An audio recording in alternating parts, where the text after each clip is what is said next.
With fall hitting us right in the face after the summer, anime isn't holding back one bit given how stacked this season's lineup is. From returning superstars to new kids ready to come for that throne, it's going to be one hell of a fight. But in case you don't give two flying hoots regarding that and just want your Isekai harem meter to hit that 100% in one go, we've got just the picks for you today. Sit back, relax, and make sure you hear loud and clear, for each and every title here brings something totally unique to the table. Deep Insanity, The Lost Child.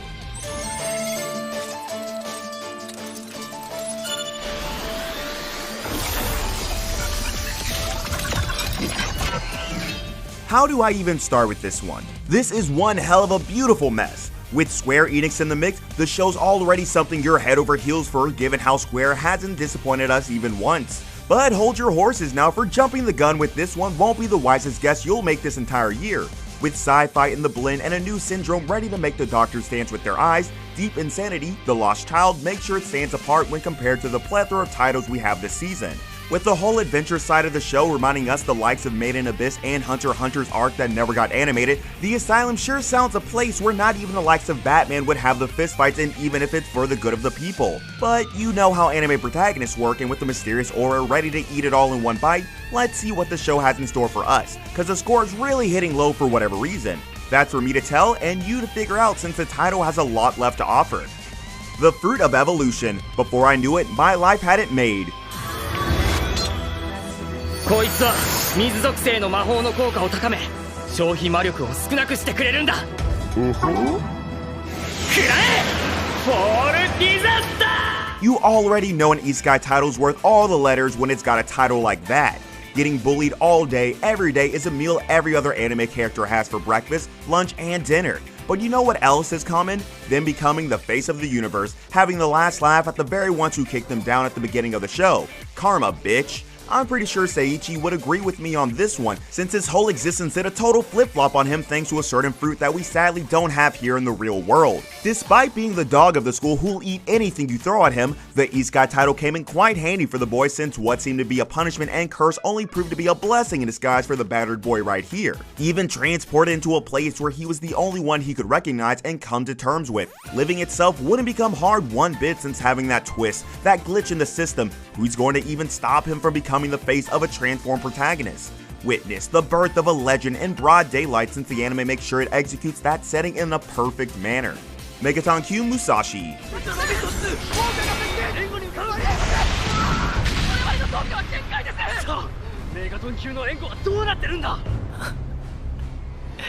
Whoever imagined that 2021 would deliver us a show that makes legends like Gurren Lagann and Gundam do that infamous fusion dance that Piccolo is about to copyright strike us with? Living in the hiding isn't the way to live, even more so if you don't know the answers to the questions why, how, and where. With the show amazing both us and the characters at the same time, living in an illusion wasn't something we were expecting from the get-go.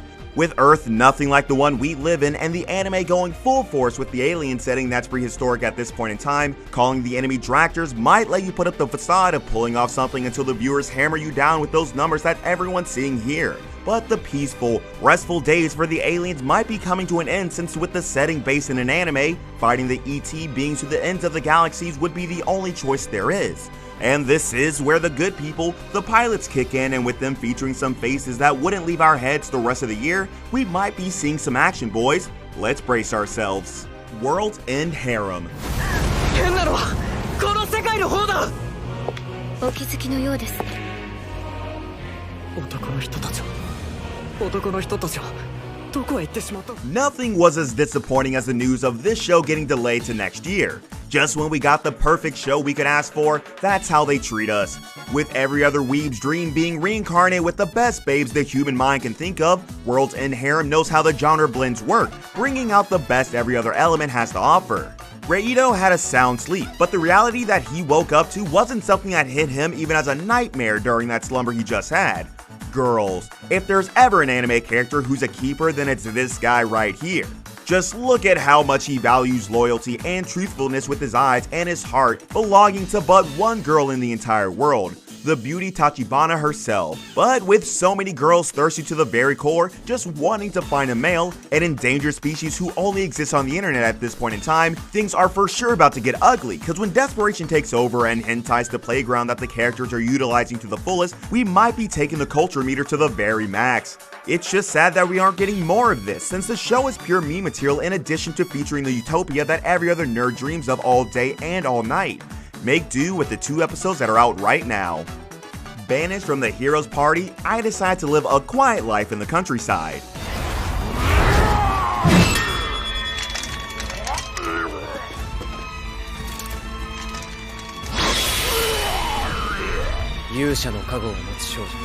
For a second, let's point towards the fact how the Isekai anime shows always come up with titles that manage to make us go WTF in a second at best. A red who's actually a blue, but the writer's probably colorblind. It's sad that we won't be having a level 294-994 Pikachu ready to bolt tackle us to infinity and beyond, cause the red we all know and love sure carries 6 pocket monsters with him.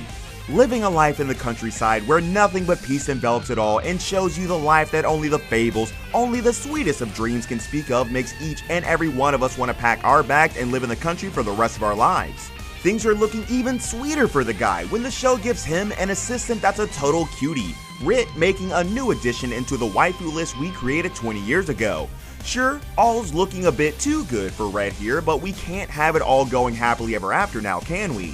With a past that no one knows, but a past that's deeply connected and intertwined with the one he holds dear to now, Red has his share of secrets that would come as a total surprise for almost all of us, given none of us saw any of that coming even from a million miles away. But the question here is that how would the story shape once it's all revealed, and with Rit having such a connection to the guy's world, how would they progress down the road as the show puts him in a situation he never wanted to be in? Komi can't communicate.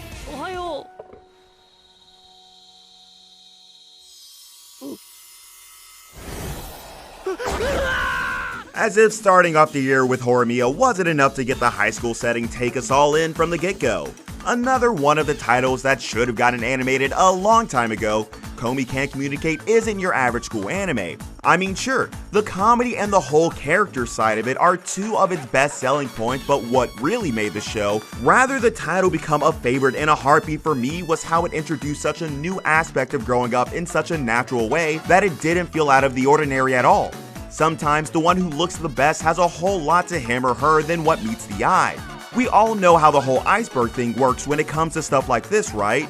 With Hito Hito being one of the sweetest characters anime has ever seen and Komi being how people are growing up, this is the perfect example how looks don't give you anything and everything in this world.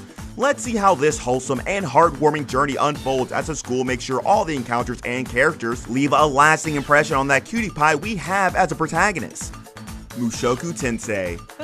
Yashi yashi. ちゃんと見えておるな。飯の件、会議であった。また困ったことがあったらわらわを頼るがよい。I mean, this title right here cheated its way to the top. With the first season hitting us out of the blue earlier this year, building the hype and excitement for the sequel that was on its way soon later this year, we had to give it to the naughty boy who's actually that basement dweller smelly geezer who our parents warned us about. What I love the most about Jobless Reincarnation is how it incorporates the RPG elements that we all love and adore in a fantasy setting, without the main character burdened with the responsibility to conquer the world or something absurd like that. It's pretty easygoing and light, with every other episode focusing more on the pervert kid discovering the unknown territories, than magic making those explosions and blizzards, since that'd be the most obvious thing to do with the prodigy we have in our hands. The long-awaited sequel is here, and with the story giving us more insight into what's about to come our way, it's only going to get better from this point onwards.